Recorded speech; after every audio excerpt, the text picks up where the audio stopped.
Good? Okay. We'll start. So yeah, I'm talking about global warming and fossil fuels, which a lot of people in here are talking about, but that's totally fine. I'm basically going to talk about the pros and cons because I have to make sure that you guys know all aspects from different point of views. So let's get into those. So pros, we'll start with pros. So pros of global warming and fossil fuels is an increase in job and money. There's a lot of stuff that implements into that due to the fact that it creates, for example, so there was a study from a company that does drill for fossil fuels that did studies on 5 different states. We're talking Utah, Arizona, Idaho, and other Midwestern states. We noticed that they said that there was an overall 200% growth in jobs. We're talking about 4.5 million new jobs, and an increase of 320 million growth in income for the societies in the Midwest, of course. So this indicates, that there's a lot of money to be made in that field. That's why a lot of, politicians say, oh, it doesn't exist and stuff. That's I argued with my dad about this, super Republican. He's totally against it. But however, cons, though, we got an effect on the ocean, which is really big because we're talking about ecosystems. When you affect global warming, we're talking about temperature, different states of things. We're talking about natural disasters are increasing, death overall is increasing. And with the ocean, though, this is going to be the one that's heavily affected because we're talking about a different change in temperature. If you guys have ever had fish or whatever, and you have to make sure that the pH level is correct, the temperature is correct. I've actually boiled a couple fish alive, and it sucks. But yeah, so there's a lot of stuff that you need to do. But if we're warming up the ocean slowly over time, then we're talking about bleaching of coral, decrease in breeding grounds. We're also talking about just death of marine life in general. You got those cute turtles, they're not going to exist pretty soon. That sucks, then that's why our generation needs to do something about it. And then some other pros. Sorry, one second, I'm going to go back up here. Okay, so pros. No, some other cons, with increasing global warming, we're talking about droughts, temperature. Droughts, tornadoes, all this stuff is affected, which is actually going to kill human beings. That's the thing, is because of what we're doing, because of money and job increase, there's also a lot of cons that go into it. So you have an increase in tornadoes, temperature, all this stuff that's going to eventually affect the planet in the future. We're talking, it's going to affect us, our generation, and our kids' generations.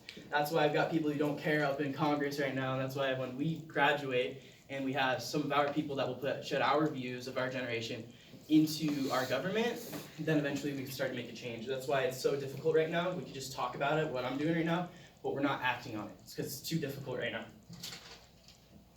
So some causes. Causes, we got exactly what I was talking about. So we got governments where they're burning fossil fuels, they're getting released into the air. They got a lot of money. There's a lot of stuff that we can go into, like greenhouse gas emissions with cars and stuff. If you guys have ever had a cold day and you're driving, and you see how much smoke comes out of the back of your car, that's, what I'm talking about?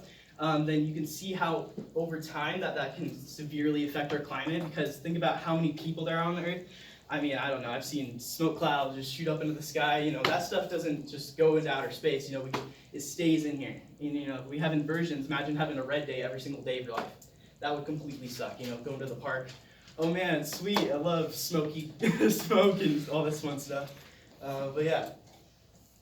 So solutions, there's a lot of possible solutions. I've noticed, a lot of people go to clean energy like Teslas, other stuff like that. Teslas also cause battery, to make batteries, it also causes pollution. So, I would say that that's a bad way of doing it. And then, we got these kind of cool guys, which, we have solar panels. I forgot what these guys are called. They're like, whatever.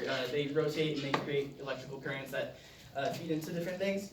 But see, these don't, these are just enough to sustain these households, right? That's a lot of energy that goes into that, and it doesn't have enough to sustain an entire society. Same thing with these, they're very expensive to build, which also causes global warming. So I found that the biggest solution is if we stand together, and there was a lot of people trying to do this. We're talking about like big countries like Paris and the U.S., and they tried to do this, but because of governments, because they have other generations in it, to where it's hard to affect. It's hard to make a complete change because there's a lot of money. We're talking jobs. We're talking about layoffs. If we do make you can't make an omelet without cracking a few eggs. So if we stay together, then eventually, if we work together as a unit, then we can hit this problem completely as one, as one united, whatever. But you guys get what I'm saying. Yeah, so that's the overall thing. So it's really up to us, our generation, and the next generation, including our kids. Everyone in freaking government right now, they don't care. they're focused on war. We got to make peace, change, and actually fix this thing before we kill our entire world. But yeah, okay, cool, done.